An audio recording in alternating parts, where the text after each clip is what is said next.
ನಾಡದೇವತೆ ಚಾಮುಂಡೇಶ್ವರಿ ತಾಯಿಯನ್ನ ಚಿನ್ನದ ಅಂಬಾರಿಯಲ್ಲಿ ಹೊತ್ತು ಸಾಗುವ ಬಲರಾಮ ಆನೆ ದೈವ ಸ್ವರೂಪಿ ಅಂತಾರೆ. ಈ ಆನೆಯನ್ನ ಹತ್ತಬೇಕಾದ್ರೆ ಚಪ್ಪಲಿ ಶೂ ಅನ್ನ ಕಳಚಿಟ್ಟು ಕೈ ಮುಗಿದು ಮೇಲೆ ಹತ್ತಬೇಕು. ಇದು ಗೊತ್ತಿದ್ರೂ ಅರಮನೆ ಭದ್ರತಾ ವ್ಯವಸ್ಥೆಯ ಎಸಿಪಿ ರಾಮೇಗೌಡ ಶೂ ಹಾಕಿಕೊಂಡೇ ಬಲರಾಮನ ಮೇಲೆ ಕುಳಿತು ಫೋಟೋ ತೆಗೆಸಿಕೊಂಡಿದ್ದಾರೆ. ಹಲವು ವರ್ಷಗಳಿಂದ ಇದೇ ಹುದ್ದೆಯಲ್ಲಿರುವ ರಾಮೇಗೌಡರಿಗೆ ಬಲರಾಮನ ಮೇಲೆ ಶೂ ಚಪ್ಪಲಿ ಹಾಕಿಕೊಂಡು ಹತ್ತಬಾರದು ಎಂಬುದು ಗೊತ್ತಿದೆ. ಶೂ ಕೆಳಗೆ ಬಿಡಿ ಅಂತ ಕಾವಾಡಿ ಹೇಳಿದ್ರು ಕೇಳದೆ ರಾಮೇಗೌಡರು ಶೂ ಹಾಕಿಕೊಂಡೇ ಆನೆ ಏರಿ ದರ್ಪ ಮೆರೆದಿದ್ದಾರೆ. ಅಧಿಕಾರಿಯ ವರ್ತನೆ ಸಾರ್ವಜನಿಕರ ಆಕ್ರೋಶಕ್ಕೆ ಕಾರಣವಾಗಿದೆ. ಈ ಸುದ್ದಿ ನೋಡಿದ ಸಚಿವ ರಾಮದಾಸ್ ತನಿಖೆಗೆ ಆದೇಶಿಸಿದ್ದಾರೆ.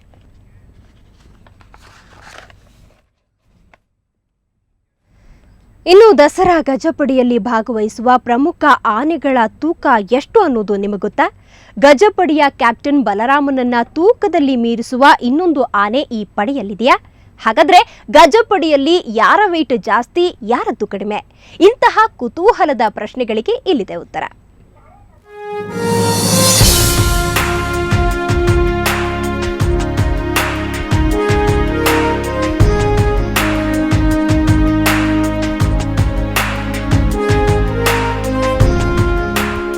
ದಸರೆಗಾಗಿ ಆಗಮಿಸಿದ ಗಜಪಡೆಯ ತೂಕ ಮಾಡಿಸುವ ಅಲಿಖಿತ ನಿಯಮ ಮೈಸೂರಿನಲ್ಲಿ ಜಾರಿಯಲ್ಲಿದೆ. ಈ ಬಾರಿಯೂ ಕೂಡ ಈ ನಿಯಮದ ಪಾಲನೆಯಾಗಿದೆ.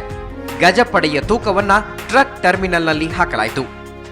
ಮೊದಲು ಕ್ಯಾಪ್ಟನ್ ಬಲರಾಮ, ನಂತರ ಎಲ್ಲಾ ಆನೆಗಳು ಶಿಸ್ತುಬದ್ಧವಾಗಿ ಬಂದು ತಮ್ಮ ತೂಕ ಪರೀಕ್ಷಿಸಿಕೊಂಡವು.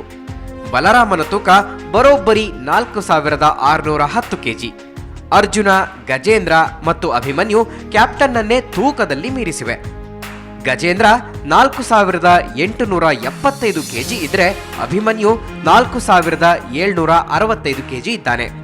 ಇನ್ನು ಅರ್ಜುನ ಬರೋಬ್ಬರಿ 5055 ಕೆಜಿ ಇದ್ದಾನೆ.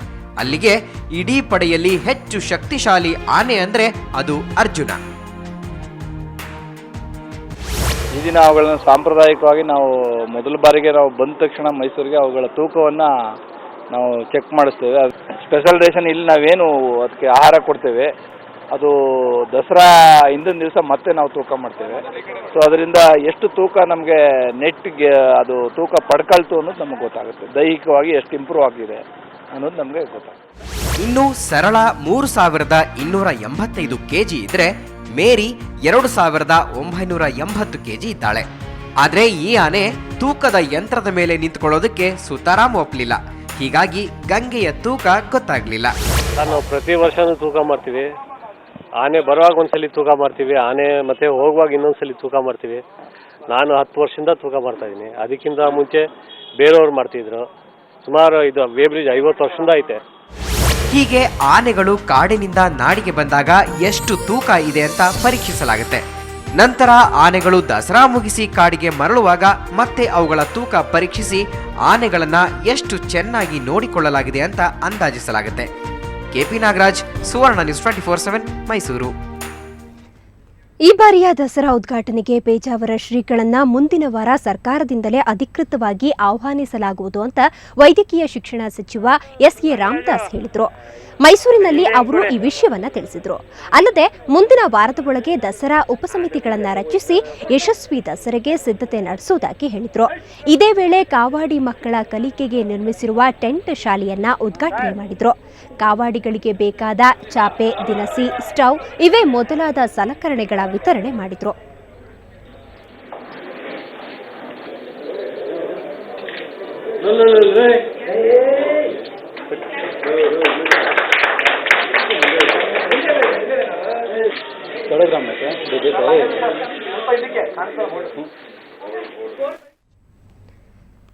ಇತ್ತೀಚೆಗಷ್ಟೇ ಹಾವೇರಿಯಲ್ಲಿ ಮೊಬೈಲ್ ಟವರ್ ಏರಿ ಸುದ್ದಿಯಾಗಿದ್ದ ಸಿಗ್ಲಿ ಬಸಿಯಾ ಇವತ್ತು ಮತ್ತೆ ಸುದ್ದಿ ಮಾಡಿದ್ದಾನೆ. ಹಾವೇರಿ ಸಿವಿಲ್ ಕೋರ್ಟ್ನಲ್ಲೇ ಬಸಿಯಾ ಕಿತಾಪತಿ ಮಾಡಿದ್ದಾನೆ. ನ್ಯಾಯಾಧೀಶರ ಮತ್ತು ವಕೀಲರ ಮುಂದೆ ಅನುಚಿತವಾಗಿ ವರ್ತಿಸಿದ್ದಾನೆ. ಅಷ್ಟೇ ಅಲ್ಲ, ಕೋರ್ಟ್ ಆವರಣದಲ್ಲೇ ವಕೀಲರೊಬ್ಬರ ಮೇಲೆ ಹಲ್ಲೆ ಮಾಡಿ ಮತ್ತೆ ಪೊಲೀಸರ ವಶದಲ್ಲಿದ್ದಾನೆ.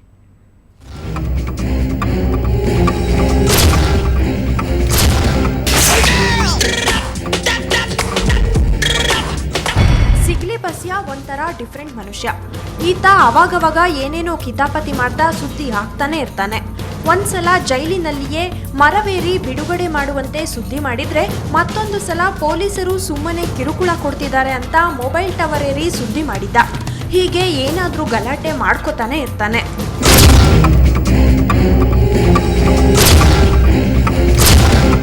ಮೊಬೈಲ್ ಟವರ್ ಏರಿದ ಪ್ರಕರಣಕ್ಕೆ ಸಂಬಂಧಿಸಿದಂತೆ ಇವತ್ತು ಹಾವೇರಿ ಸಿವಿಲ್ ಕೋರ್ಟ್ಗೆ ವಿಚಾರಣೆಗೆ ಹಾಜರಾಗಿದ್ದ. ಆಗ ಬಸ್ಯಾ ನ್ಯಾಯಾಧೀಶರೊಂದಿಗೆ ಅನುಚಿತವಾಗಿ ವರ್ತಿಸಿದ್ದಾನೆ. ನಿಮ್ಮಿಂದ ನನಗೆ ನ್ಯಾಯ ಸಿಗಲ್ಲ ಅಂತ ಒದರಾಡಿದ್ದಾನೆ. ಅಲ್ಲದೆ ನನ್ನ ಪರವಾಗಿ ವಾದ ಮಾಡೋದು ಬೇಡ, ನೀನು ನನಗೆ ಮೋಸ ಮಾಡ್ತಿದೀಯಾ ಅಂತ ವಕೀಲ ವೀರೇಶ್ ಜಾಲವಾಡಗಿ ಮೇಲೆ ಹಲ್ಲೆ ಮಾಡಿದ್ದಾನೆ. ಅಷ್ಟೇ ಅಲ್ಲ, ಆತನ ಬೆರಳನ್ನು ಕಚ್ಚಿದ್ದಾನೆ.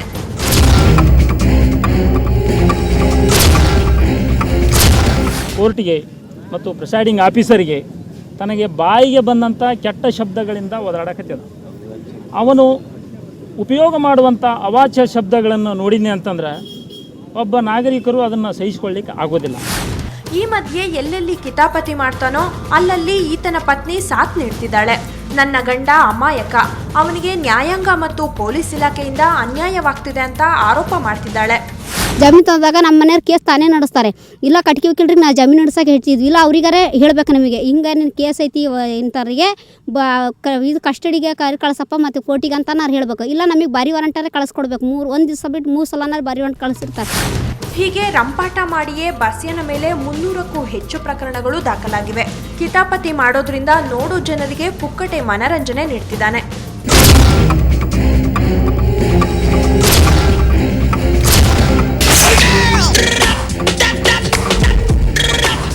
ಸುರೇಶ್ ನಾಯ್ಕ್, ಸುವರ್ಣ ನ್ಯೂಸ್ 24/7, ಹಾವೇರಿ. ದಕ್ಷಿಣ ಕನ್ನಡ ಜಿಲ್ಲೆಯಲ್ಲಿ ಬುರ್ಕಾ ನಿಷೇಧ ಮತ್ತೆ ಸುದ್ದಿ ಮಾಡಿದೆ. ಮೂಡಬಿದ್ರೆಯ ಜೈನ್ ಕಾಲೇಜಿನಲ್ಲಿ ಮತ್ತೆ ಬುರ್ಕಾ ಧರಿಸಿದ ವಿದ್ಯಾರ್ಥಿನಿಗೆ ಕಾಲೇಜು ಪ್ರವೇಶ ನಿರಾಕರಿಸಲಾಗಿದೆ. ಹೀಗಾಗಿ ಈ ವಿದ್ಯಾರ್ಥಿನಿ ವೈಯಕ್ತಿಕ ಸ್ವಾತಂತ್ರ್ಯದ ಹಕ್ಕನ್ನು ಪ್ರಶ್ನಿಸಿ ಜಿಲ್ಲಾಡಳಿತಕ್ಕೆ ದೂರು ನೀಡಿದ್ದಾರೆ.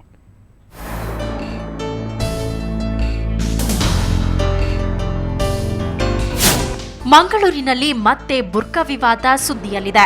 2 ವರ್ಷಗಳ ಹಿಂದಷ್ಟೇ ಬಂಟ್ವಾಳದ ಎಸ್ಪಿಎಸ್ ಕಾಲೇಜು ವಿದ್ಯಾರ್ಥಿನಿಯೊಬ್ಬಳಿಗೆ ಬುರ್ಕಾ ಧರಿಸಲು ಅನುಮತಿ ನೀಡದೆ ವಿವಾದ ಸೃಷ್ಟಿಸಿತ್ತು. ಈಗ ಇಂಥದ್ದೇ ಪ್ರಕರಣ ಮೂಡಬಿದ್ರೆಯ ಜೈನ್ ಕಾಲೇಜಿನಲ್ಲಿ ನಡೆದಿದೆ. ದ್ವಿತೀಯ ಪಿಯುಸಿ ವಿದ್ಯಾರ್ಥಿನಿ ಹಾದಿಯಾಳಿಗೆ ಬುರ್ಕಾ ಧರಿಸಲು ಕಾಲೇಜು ಆಡಳಿತ ಮಂಡಳಿ ಅವಕಾಶ ನೀಡಿಲ್ಲ. ಇದರಿಂದ ಈಕೆ 2 ತಿಂಗಳಿಂದ ಕಾಲೇಜಿಗೆ ಹೋಗಿಲ್ಲ. ಸ್ಕಾರ್ಫ್ ಧರಿಸಲು ಅನುಮತಿ ಕೊಡಿ ಎಂಬ ಈಕೆಯ ಮನವಿಗೆ ಕಾಲೇಜು ಆಡಳಿತ ಮಂಡಳಿ ಕ್ಯಾರೆ ಅಂದಿಲ್ಲ.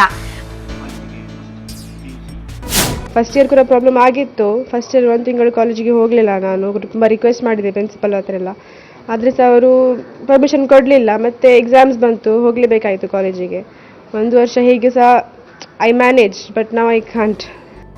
ಕಾಲೇಜಿನ ಸಮವಸ್ತ್ರದ ಜೊತೆ ಬಿಳಿ ಬಣ್ಣದ ಸ್ಕಾರ್ಫ್ ಧರಿಸುತ್ತೇನೆ ಎಂಬುದು ಹಾದಿಯಾಳ ಅಪೇಕ್ಷೆ. ಆದರೆ ಪೋಷಕರ ಈ ಮನವಿಗೆ ಕಾಲೇಜು ಸಿಬ್ಬಂದಿ ಒಪ್ಪಿಲ್ಲ. ಇದರಿಂದ ನೊಂದ ಹಾದಿಯ ಜಿಲ್ಲಾಡಳಿತದ ಮೊರೆ ಹೋಗಿದ್ದಾರೆ. ಯೂನಿಫಾರ್ಮ್ನ ಯಾವಂಥ ಯೂನಿಫಾರ್ಮ್, ಏನು ಯೂನಿಫಾರ್ಮ್ ಹಾಕಬೇಕು ಅನ್ನೋದು ಆ ಶಾಲೆಯ ಒಂದು ನಿರ್ದೇಶನ. ನನಗೆ ಆ ದೂರು, ಆ ವಿದ್ಯಾರ್ಥಿನ ದೂರು ಬಂದ ಮೇಲೆ ಅದು ನಿಜವಾಗಿ ಅಂತಹ ಪ್ರಾಬ್ಲಮ್ ಇದೆಯಾ ಅನ್ನೋದನ್ನು ನಾನು ಎಕ್ಸಾಮಿನ್ ಮಾಡಿ ವಿಲ್. ಬುರ್ಕಾ ಬೇಡ ಎನ್ನುವ ಕಾಲೇಜಿನ ಕ್ರಮಕ್ಕೆ ಹೋರಾಟಗಾರರಿಂದ ವಿರೋಧ ವ್ಯಕ್ತವಾಗಿದೆ. ಒಂದೆಡೆ ಕಾಲೇಜಿನ ಹಠಮಾರಿತನ, ಇನ್ನೊಂದೆಡೆ ಹಾದಿಯಾಳ ಭವಿಷ್ಯ. ಇದನ್ನೆಲ್ಲ ಜಿಲ್ಲಾಡಳಿತ ಶೀಘ್ರ ಬಗೆಹರಿಸಬೇಕಿದೆ. ಸುಕೇಶ್ ಕುಮಾರ್ ಶೆಟ್ಟಿ, ಸುವರ್ಣ ನ್ಯೂಸ್ 24/7, ಮಂಗಳೂರು.